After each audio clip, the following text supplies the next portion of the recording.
وقت میرے ساتھ موجود ہیں پاکستان تحریک انصاف ضلع فیصل آباد کے صدر سجاد حیدر صاحب. ان سے جانتے ہیں کہ آج وہ تانلیہ والا کے وزٹ پہ آئے, تو وہ جو انہوں نے تنظیمی وزٹ کیا اس سلسلے میں وہ کیا میسیج دینا چاہتے ہیں؟ بسم اللہ الرحمن الرحیم. میں اور میرے ساتھی ضلعی تنظیم کے عہدیداران آج ہم فیصل آباد تحصیل جناوالا تحصیل تانلیہ والا میں حاضر ہوئے ہیں تاکہ اپنی جو نئی تنظیمیں بنی ہیں تحصیل لیول کی اور سٹی لیول کی,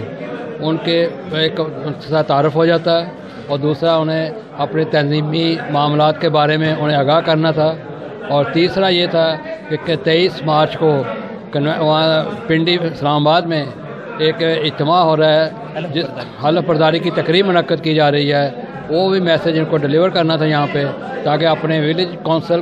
اور وارڈ میں تنظیم سازی کو جلد سے جلد مکمل کر سکیں, اور تاکہ زیادہ لوگ جو ہیں اس کنونشن کو کامیاب کرانے میں شرکت کریں. جی, آپ کے جو سٹی اور تحصیل کی تنظیم ہے سنا ہے ان میں دھڑے بندی, تو اس سلسلے میں آج آپ کیا کہنا چاہیں گے؟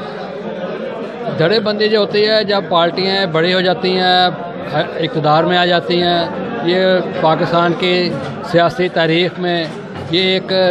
اس ہم انکار نہیں کر سکتے کہ آپ اس میں جو, لیکن یہ اختلافات یہ دھڑے بندی اتنی سخت نہیں ہوتی کہ جن کو حل نہ ہو سکے. اور ماشاءاللہ جتنے ہمارے ذمہ داران ہیں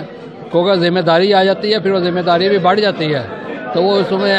میری پوری کوشش ہے اور میں توقع بھی رکھتا ہوں کہ انشاءاللہ آپ دیکھیں گے کہ تھوڑے دن تک یہ دونوں گروپ جو اکٹھے ہوں گے انشاءاللہ.